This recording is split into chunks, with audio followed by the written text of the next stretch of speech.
Bonjour Sylvie. Bonjour Mathias. Alors, je suis Mathias Lefebvre. Pour celles et ceux qui ne me connaissent pas, je suis responsable de l'UDA Bruxelles et j'organise les cours qui sont donnés sur le campus de l'UC Louvain, Bruxelles-Woluwe, près des cliniques universitaires Saint-Luc.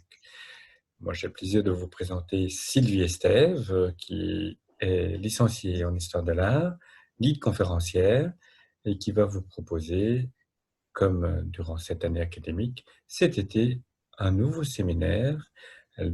Sylvie va nous emmener en voyage virtuel et je lui cède la parole immédiatement. Merci Mathias pour ton introduction. Bonjour à toutes, bonjour à tous. Je suis ravie de vous retrouver, même si je ne vous vois pas, mais par le biais de cet écran et de cette petite vidéo qui me permet de vous proposer, avec l'UDA bien sûr, ce voyage virtuel. Alors l'idée a été la suivante, c'était qu'est-ce que nous allons faire cet été? Grand mystère. Passerons-nous les frontières? Resterons-nous à l'intérieur du royaume? Voilà. Pourquoi ne pas voyager au travers de nos souvenirs, de nos précédents voyages, par l'imagination? Et j'ai pensé aux fameuses villas vénitiennes. Alors, certains d'entre vous les ont déjà visitées, et c'est vrai que quand on est sur place, on nous explique souvent un peu l'histoire de ces bâtiments, mais la beauté du cadre, la douceur du climat, voilà. On est plus dans le moment présent que l'on vit que dans l'analyse historique ou architecturale de ces bâtiments.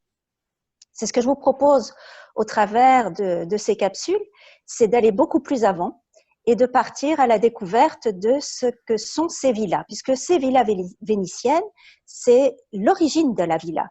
Alors, pas l'origine de l'Antiquité, puisque en effet la villa démarre avec le monde romain, mais on va dire la villa post-Antiquité, et tout cela naît, considère-t-on, avec le fameux Pétrarque, le grand premier poète de la langue italienne au XIVe siècle, qui est le premier à avoir chanté les louanges de la villa, de sa villa, que l'on visite encore actuellement. Alors, nous ne nous attarderons pas sur cette période, nous passerons rapidement sur le 15e pour comprendre comment ces villas se sont développées dans un premier temps avec un caractère fortifié, mais comment aussi elles se développeront sous l'action du gouvernement de la Sérénissime de Venise dans cette période du 15e et surtout du 16e siècle, avec ce que l'on appelle la bonification des terres. Voilà, vous saurez tout sur la bonification des terres, sur la gestion des Vénitiens à des vues à long terme de leur économie, qui connaissait de graves difficultés avec le 15e et surtout la période du 16e siècle. Et cet art de la construction de la villa connaît alors son développement et son apothéose au XVIe siècle, avec bien sûr Palladio, qui sera extrêmement présent dans ces capsules.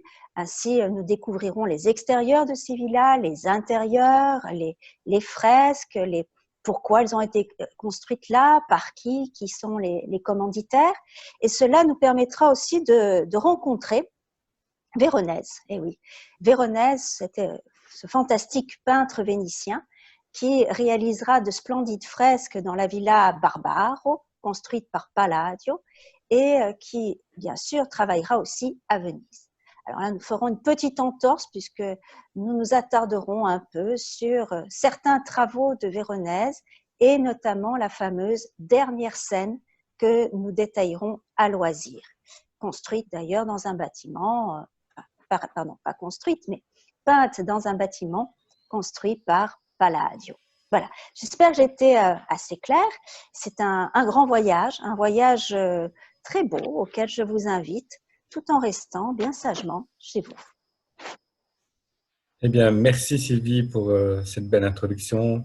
Ça donne envie de voyager, de partir et de t'accompagner cet été en Italie, en Vénétie. Tant mieux.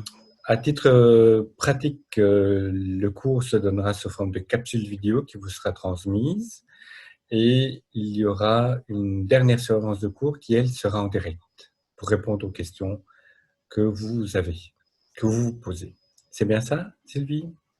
Oui, ben ça, on verra peut-être un petit peu pour la séance en direct, mais ce serait une très très chouette idée en effet que ce soit possible. Ok, voilà. Eh bien, d'ici là, d'ici euh, le début de ce voyage virtuel, on vous souhaite la patience et la sérénité. Selon la formule consacrée du moment, prenez bien soin de vous et des autres. Merci Mathias. Au revoir Sylvie. Au revoir, à bientôt pour un grand voyage.